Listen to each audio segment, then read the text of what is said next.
பாராளுமன்றத்தில் கொண்டு வருகிற இந்த சட்டத்திற்கு நீங்கள் உறுதுணையாக இருக்க வேண்டும் அப்படின்னு சொல்லி இந்திரா காந்தி பேசுறாங்க.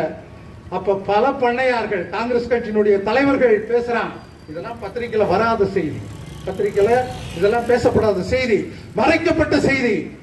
அப்ப சொல்றான், அப்ப நிலங்களை எல்லாம் பிரித்து கொடுப்பதற்கும் நிலங்களை இழப்பதற்கும் நாங்கள் காங்கிரஸில் இருக்க வேண்டுமா அப்படின்னு கேள்வி கேட்கிறான்.